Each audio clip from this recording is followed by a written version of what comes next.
नमस्कार मित्रों। शनिवार के दिन शनि भगवान जी की कथा ज़रूर सुननी चाहिए और शनि भगवान की पूजा इस दिन ज़रूर करनी चाहिए। काले तिल, काले वस्त्र, तेल, उड़द शनि को बहुत प्रिय हैं, इसके लिए इनकी पूजा इनसे ही की जाती है।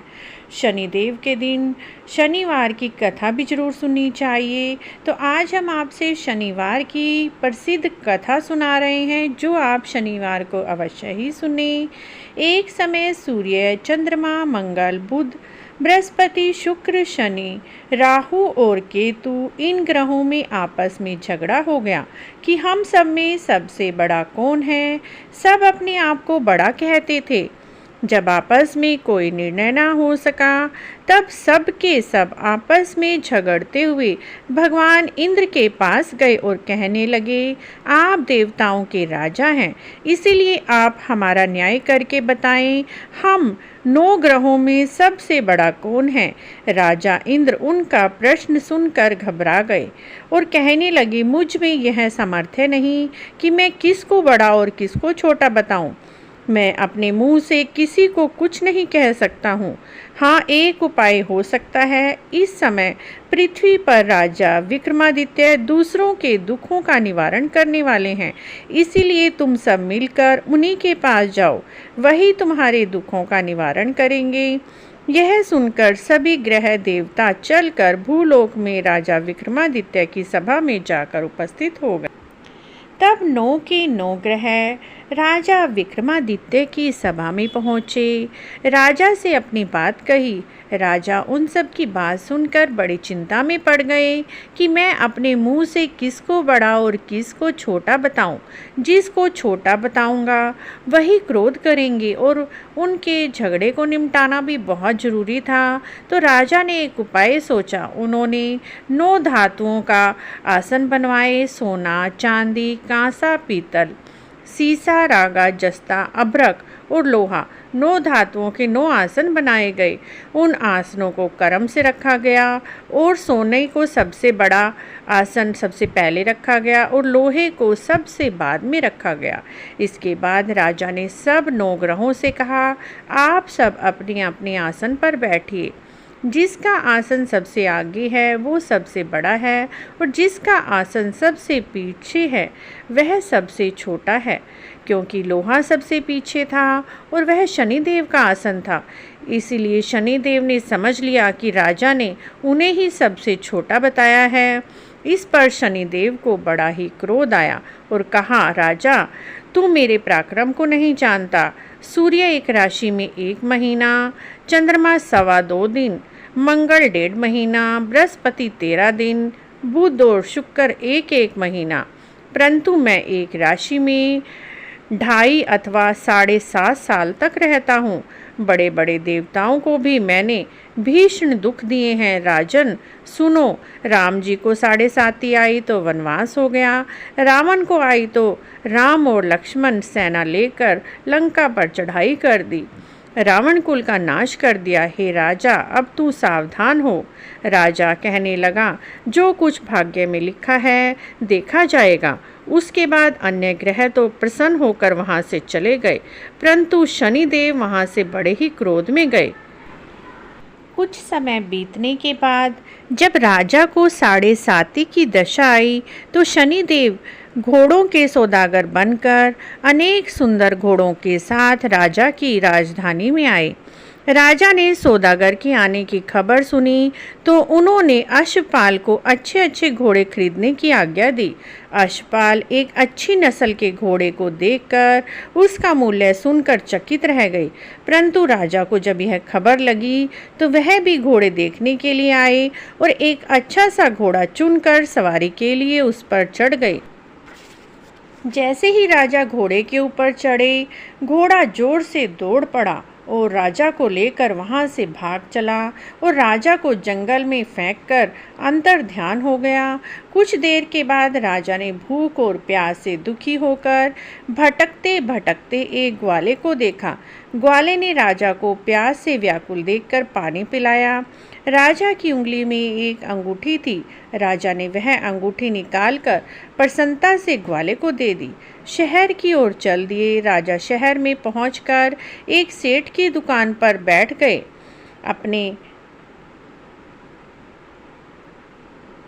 उन्होंने अपने आप को उज्जैन का रहने वाला बताया और अपना नाम भीखा बताया। सेठ ने उसको एक अच्छे घर का मनुष्य समझकर जल पिलाया और उस दिन सेठ की दुकान में बिक्री बहुत अधिक हुई।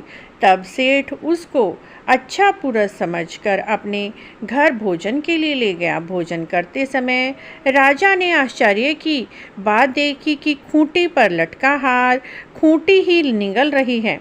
भोजन के बाद कमरे में आने पर जब सेठ को कमरे में हार ना मिला तो उसने यही सोचा कि भीखा ने ही उस हार को चुराया है और ऐसा सोचकर वह ज़ोर ज़ोर से बोलने लगा। उसकी आवाज़ को सुनकर बहुत सारे आदमी वहाँ पर इकट्ठा हो गए और फौजदार भी आ गए।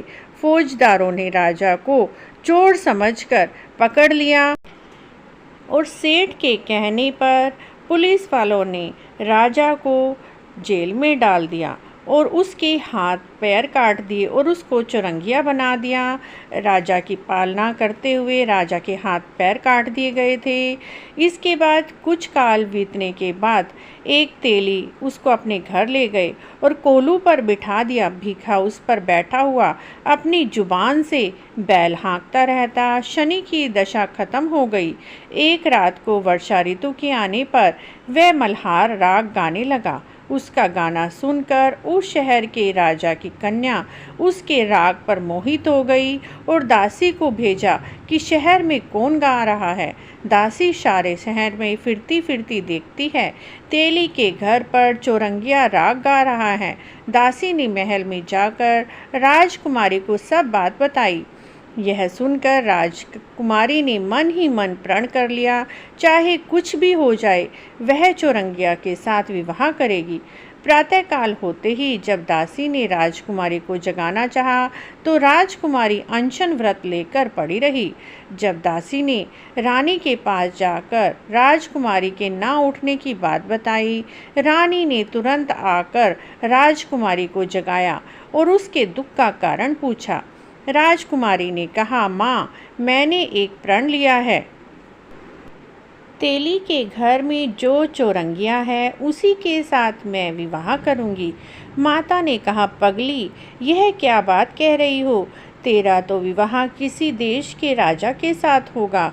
राजकुमारी कहने लगी, माँ, मैंने प्रण लिया है, मैं अपने प्रण को कभी नहीं तोड़ूंगी। माँ ने चिंतित होकर यह बात राजा को बताई। जब राजा ने भी उसे आकर समझाया, कहा कि देश देशांतर में दूत भेजकर आपके लिए रूपवान सुयोग्य बड़े से बड़े गुणी राजा को तुम्हारे लिए विवाह के लिए बुलाता हूँ। लेकिन राजकुमारी ने किसी की बात नहीं सुनी। राजकुमारी बोली, पिताजी, मैंने प्रण लिया हुआ है। यदि मेरा प्रण पूरा नहीं होगा तो मैं प्रण त्याग दूंगी, परंतु किसी दूसरे से विवाह नहीं करूंगी। इतना सुनकर राजा ने क्रोध में कहा, यदि तेरे भाग्य में ऐसा लिखा है तो जैसी प्रभु की इच्छा। तब राजा ने तेली को बुलाया और कहा, तेरे घर में जो चरंगिया है उसके साथ मैं अपनी कन्या का विवाह करना चाहता हूँ। तेली ने कहा, यह कैसे हो सकता है? राजा जी, आप कहाँ और हम कहाँ? भाग्य के लिखे हुए लेख कोई नहीं टाल सकता। राजा ने कहा, अपने घर जाकर विवाह की तैयारी करो। राजा ने उसके यहाँ तोरण बंदरवार लगवाई। राजकुमारी का विवाह चौरंगिया विक्रमादित्य के साथ कर दिया। रात्रि को जब विक्रमादित्य और राजकुमारी महल में सोए तो आधी रात के समय शनि देव ने विक्रमादित्य को स्वप्न दिया। राजा को कहा, मुझको छोटा बतलाकर तुमने कितना दुख उठाया। राजा ने भगवान शनिदेव से क्षमा मांगी। शनिदेव ने प्रसन्न होकर राजा विक्रमादित्य को उनके हाथ पैर लौटा दिए। राजा ने भगवान शनिदेव से प्रार्थना की कि हे भगवान, मेरी प्रार्थना स्वीकार करें। जैसा दुख आपने मुझे दिया है ऐसा कभी भी किसी को ना देना। शनिदेव ने राजा की प्रार्थना को स्वीकार किया। जो मनुष्य मेरी कथा सुनेगा, कहेगा, उसे मेरी दशा कभी नहीं लगेगी, किसी प्रकार का दुख नहीं होगा। जो मेरा ध्यान करेंगे और चींटियों को आटा डालेंगे, उनके सभी मनोरथ पूर्ण होंगे। इतना कहकर शनिदेव भगवान अपने धाम को चले गए।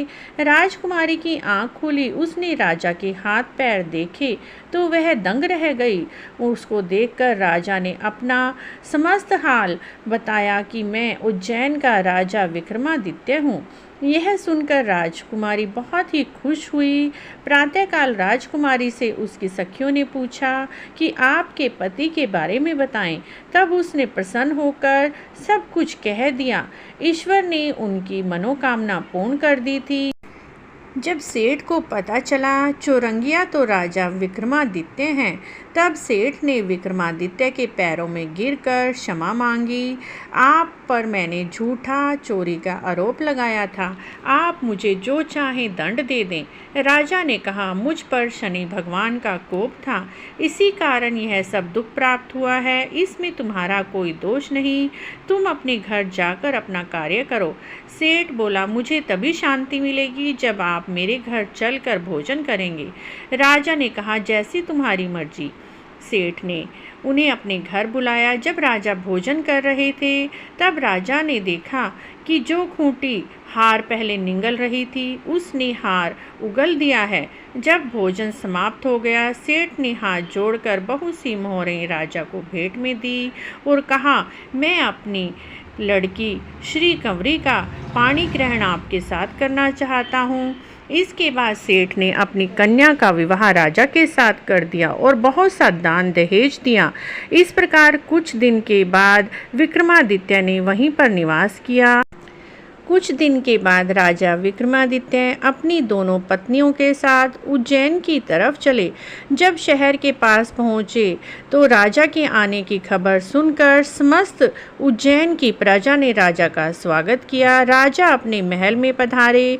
सारे शहर में बड़ा ही महोत्सव मनाया गया। रात्रि को दीपमाला की गई। दूसरे दिन राजा ने शहर में यह घोषणा कराई, शनि देवता सब ग्रहों में सबसे बड़े हैं। मैंने उनको छोटा बतलाया था, इसीलिए मुझे यह दुख हुआ।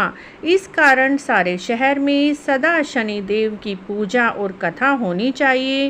राजा और प्रजा अनेक प्रकार के सुख भोगते रहे। जो कोई शनि देव की इस कथा को पढ़ते हैं, सुनते हैं, शनि देव की कृपा उन पर बनी रहती है, उन्हें कोई भी दुख नहीं होता। बोलिए शनि देव भगवान की जय। मित्रों, यदि आपको यह कहानी और जानकारी अच्छी लगी है तो चैनल को जरूर सब्सक्राइब करें, लाइक करें, कमेंट करें। कमेंट में जय शनि देव भगवान अवश्य लिखें।